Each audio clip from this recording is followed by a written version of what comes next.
Hello and welcome to another video review lesson with Mr. Phillips. This video will review cell reproduction to prepare you for an upcoming quiz. Let's start out with the topics and vocabulary that we'll be covering. First, cell division, and we will talk about the relationship between cancer and cell division, and we will talk about the role of cell division in multicellular organisms. Second, asexual reproduction and sexual reproduction. We'll talk about how asexual reproducing organisms have a risk of extinction. And we will talk about in sexual reproduction what fertilization is and how sexual reproduction results in a mix of traits. Related to sexual reproduction, we will talk about the two human sex cells, egg cells and sperm cells, and we'll talk about their roles in sexual reproduction. So let's start talking about cell division in general. For multicellular organisms, organisms of more than one cell, such as humans, regular cell division is responsible for our growth. This is how we went from small newborn babies to our adult size. Normally, cells grow and divide at a certain rate. As children and as teenagers, our cells divide fast enough that we grow as a result. Once we reach our adult size, then cells divide just enough to replace dead cells. So we maintain our size. So if we grow 1 billion cells today, we also lose 1 billion cells today. And so the two cancel each other out and we maintain our size. What's different in cancer is that cells divide out of control. And these cells divide over and over again. They don't serve any particular purpose, they don't benefit us, and they don't die off as quickly as they should. So what happens is you have a bunch of cells in one area that aren't supposed to be there. And that big area of cells, that growth of cells, is what we call a tumor. So cancerous tumors are balls of cells resulting from abnormal cell division, cells dividing out of control. And eventually that tumor can cause health problems, or cells can break off of the tumor and go to other places in the body and form new tumors in those places. Once again, these cells are useless, they are dividing out of control, and that's what causes cancer. Let's talk about asexual and sexual reproduction. If we look at this chart, the two types of reproduction are asexual and sexual. The prefix a commonly means not. So if you look at it, basically both words are rooted on the word sexual, which has to do with mating. On the left, we have asexual reproduction. Here we have a bacteria cell or some other cell, and it splits and becomes two new baby cells. Those baby cells are called daughter cells, and they're clones. They're exact copies of each other, and they're exact copies of the mother cell. Other forms of asexual reproduction could be budding, like on a potato, regeneration, like for starfish, and runners for plants like strawberry plants. In every one of these cases on the left side of your screen, the organism reproduces with just one parent, and the new organisms that are produced, the babies, are identical to each other and they're identical to the parent. We'll talk about how that could be a problem in just a moment.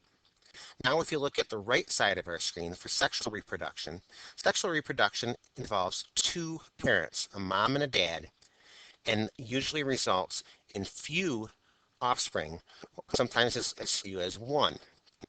But you don't have to have more than one offspring. In this case, since information is being passed on from the dad and the mom, that genetic information is mixed in the offspring, in the baby, and so you get a mix of traits or characteristics. The baby is never identical to dad, and the baby is never identical to mom. It's a new mix of characteristics, and we'll talk about the advantage of that in a moment too. So let's look at extinction for a moment. Extinction is when a species no longer exists on the planet. There are no individuals left. If you are an asexual organism, when you reproduce, your offspring are the same as you, which means they also have your weaknesses and your strengths. So if the environment changes or the offspring, the babies, try to move to a new place, they are not going to survive very well. They're not going to adapt very well. In sexual organisms, on the other hand, the mom and the dad both contribute to the traits of the offspring. The babies are not identical to the parents, they're a mix of the parents' traits. And so it makes them more likely to survive if the environment changes, or if a disease comes through, or if they move to a new habitat. So in sexual organisms, like animals, they're more likely to survive. In asexual organisms, such as bacteria, one change can wipe out an entire population, causing extinction. So once again, if we look at asexual and sexual organisms, in asexual organisms, one parent becomes two or more offspring. In sexual organisms, two parents combine their genetics to make one or more offspring.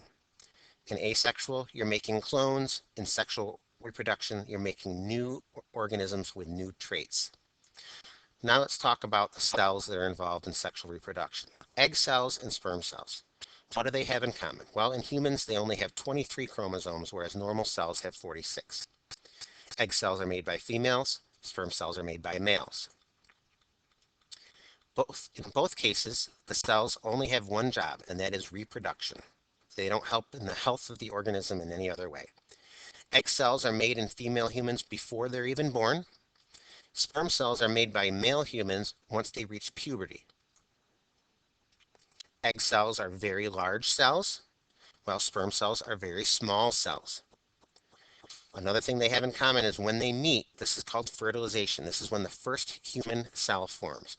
When an egg with 23 chromosomes combines with a sperm with 23 chromosomes, 23 plus 23 is 46. You have your first human cell with 46 chromosomes. That moment, fertilization, is when human life occurs. So let's take a look at our topic lists here and see if we've covered everything. Cell division is when cells reproduce or multiply. In multicellular organisms, we use that for growth, but if it goes out of control, we call that cancer. Asexual reproduction is when one parent becomes two or more babies. There is a risk of extinction in this case because the babies are identical clones to the parents. They are not very adaptable. Sexual reproduction is when two parents contribute sex cells together. Those sex cells meet. That's when you have fertilization, and you have a new mix of traits in the offspring, in the babies. The two types of sex cells involved in fertilization are eggs and sperm. Egg cells being large cells carrying 23 chromosomes made by the female body, made before a girl is even born. Sperm cells, also sex cells, 23 chromosomes, made by men once they reach puberty. In both cases, these cells have one job, and that is to meet, causing fertilization and causing the species to reproduce. So there's a review of cell division and the 4 topics within our main topic. At this point in your agenda or on a piece of paper, please write down the day and time that you finished this video and have an adult sign to say that they witnessed you watch. I would suggest you watch this video again, and if you are eligible for a retake on your quiz, please take advantage of that. You must show proof of watching the video in order to take the retake. Thank you, and have a great day.